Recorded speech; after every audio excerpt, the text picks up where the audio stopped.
तुम होती कौन हो मुझे दूसरी शादी ना करने देने वाली, तुम्हारी ऐसी की तैसी, ये आखिरी अल्फाज थे उस जालिम शोहर के। बस फिर 3 बच्चों की मां को हमेशा के लिए रास्ते से हटा दिया गया। ਬਾਜੀ ਆ ਪ੍ਰਵੀਨ ਬੀਬੀ ਦਾ ਜਿਹੜਾ ਮਾਮਲਾ ਹੈ ਇਹ ਕੀ ਹੈ ਤੇ ਤੁਹਾਡੀ ਕੀ ਲੱਗਦੀ ਸੀ ਇਹ ਕਦੋਂ ਦਾ ਇਹ ਮਾਮਲਾ ਚੱਲਦਾ ਪਿਆ? ਮੇਰੀ ਜੀ ਇਹ ਛੋਟੀ ਨੰਦ ਸੀ ਅੱਛਾ ਤੇ ਅਸੀਂ ਗਏ ਆ ਇਹਨੂੰ ਕਮ ਸੇ ਕਮ ਜਦੋਂ ਦੀ ਸ਼ਾਦੀ ਹੋਈ ਹੈ ਇਹੋ ਹੀ ਕੰਮ ਚੱਲਿਆ ਰਿਹਾ। ਅਸੀਂ ਇਹਦੀ ਮਿੰਤਰਲਾ ਕਰਦੇ ਰਹੇ ਤੇ ਇਹ ਨਹੀਂ ਸਮਝਿਆ ਤੇ ਉਹਨੇ ਨੂੰ ਅਖੀਰੀ ਮਹੀਨਾ ਹੋ ਗਿਆ ਵੀ ਬਸ ਮਾਰਦਾ ਕੁੱਟਦਾ ਹੀ ਰਿਹਾ ਹੈ ਤੇ ਸਾਨੂੰ ਫੋਨ ਕੀਤਾ ਸੋ ਜੀ ਅਸੀਂ ਗਏ ਆ ਤੇ ਉਹਨੇ ਨੀਲ ਸਾਨੂੰ ਵਹਾਏ ਨੇ ਮੈਨੂੰ ਅੰਦਰ ਬੁਲਾ ਕੇ ਕਿਤੇ ਕਿਤੇ ਇਹਨੂੰ ਨੀਲ ਪੈ ਸੀ ਬਹੁਤ ਜ਼ਿਆਦਾ ਪੈ ਸੀ ਕੁੱਟ ਕੁੱਟ ਕੇ ਉਹਦੀ ਹਾਲਤ ਬੁਰੀ ਕੀਤੀ ਸੀ ਸੀੜੀਆਂ ਤੋਂ ਲੈਂਦੀ ਸੀ ਤੇ ਰੇੜ ਤੇ ਲੈਂਦੀ ਸੀ 2-4 ਦਿਨ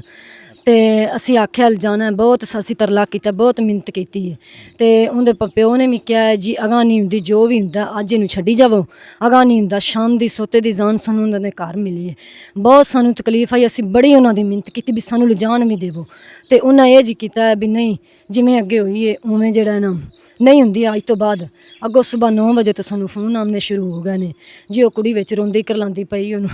ਠੁੱਡੇ ਦੂਜਾ ਮਾਰਦਾ ਪਿਆ ਤੇ ਕਰਦਾ ਪਿਆ ਤੇ ਉਹਨੇ ਫੋਨ ਕੀਤਾ ਹੈ ਤੇ ਅਸੀਂ ਫਿਰ ਵੀ ਗਏ ਹਾਂ ਮੈਂ ਨਹੀਂ ਗਈ ਹਾਂ ਮੇਰਾ ਛੋਟਾ ਭਾਈ ਗਿਆ ਹੈ ਤੇ ਉਹਨੇ ਜਾ ਕੇ ਆਖਿਆ ਵੇਖਿਆ ਤੇ ਉਹਨੂੰ ਇਹ ਜੀ ਮੈਂ 2 ਮਿੰਟ ਖੋ ਜਾਵੋ ਮੈਨੂੰ ਇਹਦੇ ਨਾਲ ਕੰਮ ਹੈ ਉਹਨੇ ਗਿਆ ਹੈ ਤੇ ਉਵੇਂ ਉਹਨੂੰ ਅੰਦਰ ਬੁਲਾ ਲਿਆ ਸੀ ਦੋਵੇਂ ਪਿਓ ਪੁੱਤਰ ਗਏ ਚਲੇ ਨੇ ਉਹਨੂੰ ਤਕੀਆ ਰੱਖਦੇ ਤੇ ਦੂਜਾ ਮਾਰ ਦਿੱਤਾ ਨੇ ਉਹਦੀ ਆਵਾਜ਼ ਆਈ ਅਗਰ ਜੇ ਬਾਹਰ ਆਏ ਨੇ ਉਹਨਾਂ ਨੂੰ ਗਏ ਚੱਲਣ ਅੰਦਰ ਇਹਨਾਂ ਚੁੱਕਿਆ ਤੇ ਨਹੀਂ ਜੀ ਉਹਨਾਂ ਨੇ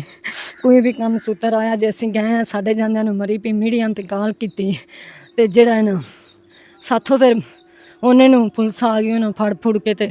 ਜੀ ਅਸੀਂ ਮਰੀ ਪੀ ਲਿਆਏ ਹਾਂ ਉਹਦੀ ਵਜ੍ਹਾ ਇਹ ਸੀ ਵੀ ਮੈਂ ਸ਼ਾਦੀ ਦੂਜੀ ਕਰਨੀ ਸਾਡੇ ਕੋਲ ਵੀ ਉਹਨੇ ਇਹ ਗੱਲ ਕੀਤੀ ਹੈ ਵੀ ਮੈਨੂੰ ਸੁਬਾਹ ਵੀ ਕਿਹਾ ਸੂ ਵੀ ਤੂੰ ਨਿਕਲਦੀ ਹੋ ਮੈਂ ਸ਼ਾਦੀ ਕਰਨੀ ਉਹਦੇ ਬਾਪ ਨੇ ਕਿਹਾ ਵੀ ਨਹੀਂ ਉਹ ਤਾਂ ਵੈਸੇ ਹੱਸਦਾ ਰਹਿੰਦਾ ਸੀ ਸ਼ਾਦੀ ਕਰਨੀ ਸੀ ਤੁਸੀਂ ਕੀ ਰੋਕਦੇ ਸੀ ਵੀ ਦੂਜੀ ਸ਼ਾਦੀ ਨਾ ਕਰ? ਨਹੀਂ ਅਸੀਂ ਰੋਕਿਆ ਨਹੀਂ ਇੱਕ ਦਿਨ ਵੀ ਅਸੀਂ ਬੜੀ ਮਿਹਨਤ ਨਾਲ ਆਉਂਦੇ ਸਾਂ ਵੀ ਸਾਨੂੰ ਲਿਜਾਣ ਦੇਵੋ ਸਾਨੂੰ ਲਿਆਵਣ ਵੀ ਨਹੀਂ ਦਿੱਤੀ ਨੇ ਸਾਡਾ ਮਿੰਤਰਲਾ ਕਰ ਲਿਆ ਨੇ ਵੀ ਛੱਡੀ ਜਾਵੋ ਬਹਰਹਾਲ ਮਾਰ ਕੁੱਟ ਕੇ ਇੰਨੀ ਤਕਲੀਫ ਦਿੰਦਾ ਸੀ ਵੀ ਉਹਦੇ ਕੋਲ ਸੀੜੀਆਂ ਤੋਂ 4-5 ਦਿਨ ਲੈਂਦੀ ਰਹੀ ਤੇ ਰੇੜ ਕੇ ਲੈਂਦੀ ਰਹੀ ਇੰਨਾ ਉਹਦੇ ਨਾਲ ਜ਼ਬਰਦਸਤੀ ਕੀਤੀ ਸੀ। ਇਹ ਨੋਖਾਂ ਵਿੱਚ ਤੁਹਾਡਾ ਰਿਸ਼ਤਾ ਹੋਇਆ ਸੀ ਕਿ ਰਿਸ਼ਤੇਦਾਰ ਸੀ? ਨੋਖ ਹੀ ਸੀ ਸਾਡੇ ਕੋਈ ਰਿਸ਼ਤੇਦਾਰ ਨਹੀਂ ਸੀ ਸਾਡੇ ਰਿਸ਼ਤੇਦਾਰ ਨਹੀਂ ਸੀ ਨੋਖ ਹੀ ਸੀ ਤੇ ਬਸ ਇਹਨਾਂ ਗੱਲਾਂ ਤੋਂ ਹੀ ਅਸੀਂ ਜਦੋਂ ਵੀ ਜਾਣਾ ਉਹਨਾਂ ਦਾ ਮਿੰਤਰਲਾ ਹੀ ਕਰਦੇ ਰਹੇ ਹਾਂ ਤੇ ਬਹਰਹਾਲ ਨਹੀਂ ਉਹਨਾਂ ਅਖੀਰੀ ਕਾਲ ਸਾਨੂੰ ਮਾਰ ਕੇ ਸਾਡੇ ਹੱਥੇ ਦੇ ਦਿੱਤੀ। ਸਾਨੂੰ ਇਨਸਾਫ ਚਾਹੀਦਾ ਜਿਸ ਤਰੀਕੇ ਵੀ ਸਾਨੂੰ ਅਸੀਂ ਬਹੁਤ ਗਰੀਬ ਅਤੇ ਸਾਨੂੰ ਇਨਸਾਫ ਹੀ ਚਾਹੀਦਾ। ਮੁਹੰਮਦ ਅਸ਼ਰਫ ਜੀ। ਮੁਹੰਮਦ ਅਸ਼ਰਫ ਸਾਹਿਬ ਤੁਸੀਂ ਮਦਈ ਮੁਕੱਦਮਾ ਜੇ ਤੁਹਾਡੀ ਭੈਣ ਨੂੰ ਕਿਵੇਂ ਮਾਰਿਆ ਗਿਆ ਹੈ ਹਾਂਜੀ ਕੀ ਹੁਣ ਤੱਕ ਹਕੀਕਤ ਸਾਹਮਣੇ ਆਈ? ਸਾਡੇ ਭੈਣ ਨਾਲ ਜੀ ਪਹਿਲੇ ਸ਼ੁਰੂ ਤੋਂ ਹੀ ਸ਼ਿਦਤ ਕਰਦਾ ਆਂਦਾ ਜੀ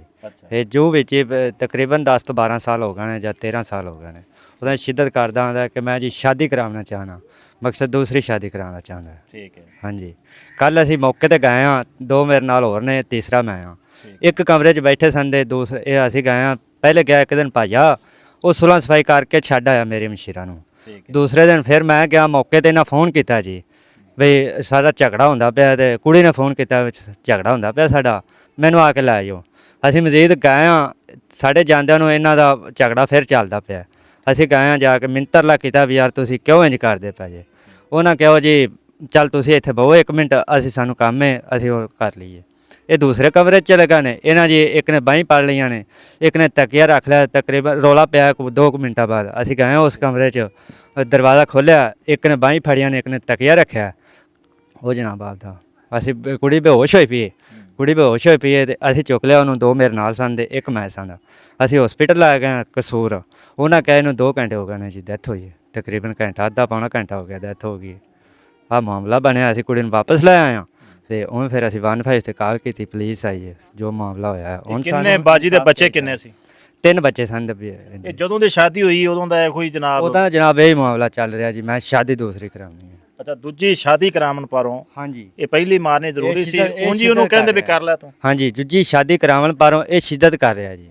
3 ਮਹੀਨੇ 4 ਤੋਂ ਸਾਡੇ ਹਮਸ਼ੀਰਾ ਨੂੰ ਸਾਨੂੰ ਮਿਲ ਵੀ ਨਹੀਂ ਦੇ ਰਿਹਾ ਵੀ ਤੂੰ ਜੇ ਉਹ ਨਾ ਲੈਂਦੀ ਹੈ ਮਿਲਣ ਦਾ ਤੇ ਉਹ ਕਹਿੰਦਾ ਜੀ ਤੂੰ ਨਿਕਲ ਜਾ ਹੁਣੇ ਜਾ ਮੈਂ ਸ਼ਾਦੀ ਦੂਸਰੀ ਕਰਾਉਣੀ ਉਹ ਸੋਚਦੀ ਆਪਣੇ ਘਰ ਦਾ ਵੀ ਮੈਂ ਘਰ ਛੱਡ ਦਿਆਂ ਜੀ ਆਪਦਾ।